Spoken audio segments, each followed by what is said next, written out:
Okay, everybody, this is going to be a little tricky because you're not here with me in person, and I'm going to rely on my wife here for some filming.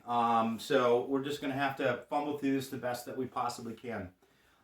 What I want to do is to show you how to extrapolate a bearing, heading, azimuth, or direction, synonyms, off of a map. So I gave you an idea how to work the compass, but that doesn't really allow us to utilize the workings of a compass to get a proper heading on a map. So I'm going to do the best I can here and now. You are going to need a compass with a spinning bezel. Hopefully you've already been able to get one. I think I'm pretty sure I was requesting that last class. I'm going to use my orienteering compass here. Certainly you don't need one this fancy at all. It doesn't need to have the mirror, what have you. But let's just kind of do a couple quick review points here. The top of the compass at this point, that's called our direction of travel arrow. And for all intent and purpose, that is what we follow when we follow an azimuth. We're careful when we're holding the compass that we don't spin it with our wrist, but rather hold it static across our body in front of our chest, as if there's a rod welded from the compass to our chest, and we hold it level. So again, direction of travel arrow, which is at the top of the compass. So no matter where I'm standing, this red arrow in the compass, not the hollow arrow, but the one that moves, right, as we see it's moving, that is pointing toward magnetic north, and that is key. The moment that I actually line up this hollow arrow with the red arrow, like so, the red arrow is pointing north. So if I want to go that direction north, I put that at my direction of travel arrow, which is at the top here, and spin my body so that the arrow, the red arrow, lines up with the hollow red arrow, and thus this is correlating with the direction north, and I would follow as such. So sometimes you don't want to go north. Say I want to go 300 degrees, which is kind of a northwesterly direction. All I do is I spin my body so that, again, this floating red arrow lines up with the hollow arrow, thus pointing at north. And this is, again, a northerly direction. But this is now, the compass is now oriented accurately, but at my direction of travel arrow, I have 300, and this direction will show me that I am indeed going in that 300ly or northwestern direction. So, but definitely much harder to teach this way than it would be if we were in person. So I'm hoping that I'm doing a decent job, and I may well need to field some questions from you. It's hard to field questions from you right now because you're all at such different parts in the class. I'm going to see what I can do about that. But with that being said, I hope that the concepts come to you pretty clear. So you're also going to have to get a topographic map. These were, again, very, very common at one time and become harder to find now. But you can print maps off very readily off programs online like CalTopo. If you have a color printer, that's really nice. If you don't, they are in black and white, which is a little bit of a bummer. Everything green on here is forested. Anything that is white is a meadow. Anything that is blue is water. It has contour lines with the space between each contour line being 20 feet with index lines. They're darker, and those are 100 feet. Again, this is a review. It has a scale here. The scale is 1 to 2400 with a ruler, if you will, that is showing us that from the center of this line to the edge is a mile. The entire line is 2 miles, which will help us when we're looking at direction. So in order to find or to go from one place to the other, what we need to do is have a known point. And at this point, that is something that you can do just through what's known as terrain association. So when you have an obvious point, the top of a mountain, a building, the confluence or river, you know you're there. That's going to help you. There are ways, it's basically called triangulation, that allow you to find your location at an unknown point, as long as you have points of you have points that you do know or can label at a distance. That's really next level, and I don't want to confuse you with that. But say I'm at Bolton Lodge. I've been here many times, both backcountry skiing and tracking, and I want to get to the top of, let's say,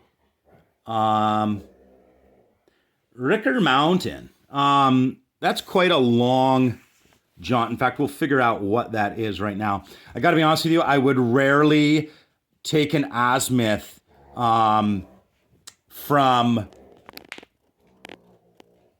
very rarely take an azimuth from Bolton Lodge to such a far distance, because that's really going to be using the scale on my compass. Your compass will also have something similar of 1 to 24,000, which is right here. With that whole thing being a mile, I can measure 1, 2, and change. I don't really go for a location that's longer than half a mile. There's too much room for human error. So I think I'll actually scratch that, folks. I'm not going to go from Bolton Mountain to Ricker Mountain. If I was to do that, I would do it in a couple different legs. Just so much safer that way. One thing to note is on our contour map, if we notice that there are contour lines that are pointing uphill, that means that there's actually a fall at that point. So this is a gully. This is a gully, right? If they're pointing downhill, that's going to be a ridge, like this. This is a ridge. Well, this is a gully. This is Joiner Brook. I know Joiner Brook very well, and I think this is probably a wiser point to find. I'm going to find the confluence of where these two pieces of the headwater, here and here, form Joiner Brook right here.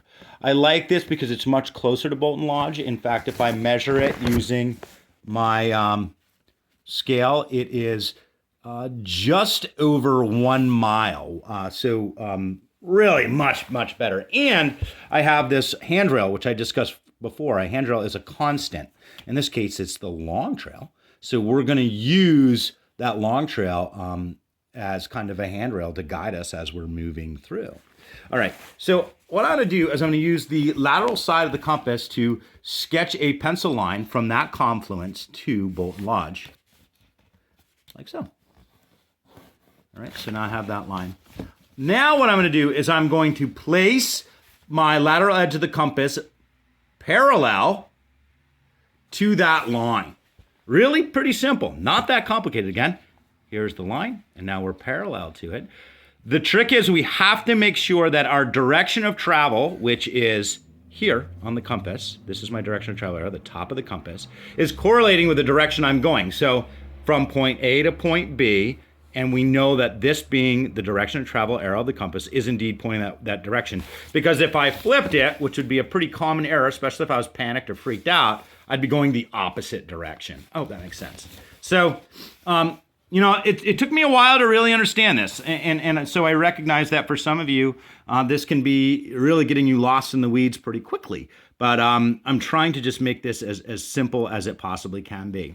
So any map worth its salt, if we zoom out on this map here, the top of the map, or up here, is going to be north. I've already sketched this in. That's north, all right? The bottom of the map is south, and then left is west, and right is going to be east. So any map of quality, that is how it's going to be oriented.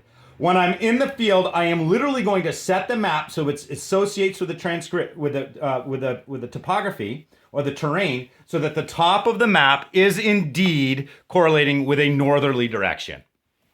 I'm in my house right now because it's pouring rain, so forgive me for not being as authentic as I should be, but I think that makes sense. So just by nature, I come back to my direction of travel or my path that I'm taking, and I recognize that if I am going to be going north, if the top is north, I am going in a northeasterly direction. Okay, so that's just kind of putting all those pieces together. Now, what I really need to do is what I've already done, and that is I make the north of my compass on my bezel, or that hollow line, correlate with the top of my map. If I had lateral lines or straight up and down lines running on a grid of the map, which some maps actually do have, right? Going from north to south, I'm going to ensure that the compass is going to correlate with those north-south lines. North up top, south at the bottom. North up top and south at the bottom. And what we have that helps us is these actual parallel lines inside the bezel of the compass, right here, right here, right here. Those are going to be correlating with up and down on the map. So if we get like a straight up and down shot on that, we kind of notice that those straight up and down lines on the compass would really line up with this line on the margin of the map. All right.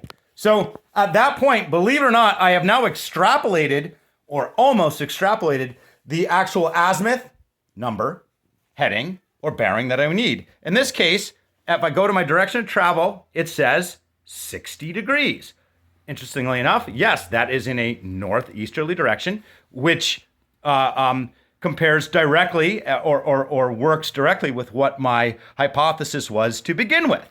So at this point, I am going to stand up and spin my body so that red Fred lines up with a shed, right? And now I'm going that 60 degrees, or that northeasterly direction, and I am almost done. Now I'm going to mess with you a little.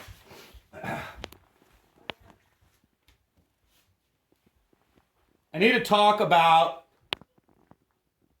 declination. This is where a lot of people get lost. Because the compass is functioning off a magnetic north and not true north, I have to utilize the figurings of mathematicians that are far better than I, that have figured into the curvature of the Earth and my distance away from the equator as to what I need to add or subtract to my extracted bearing so that I can correctly get the bearing I need to get where I'm going. That's hard to understand. So we'll pause this video for now, and then we'll come back and talk about working on declination. So at this point, you have an idea as to how to extrapolate a bearing or heading from a map. I'm sure it's not easy. Hopefully I did a pretty good job, and you can practice doing this on a map and a compass in your bedroom, dorm room, or hopefully out in the field. So we'll see you in a minute.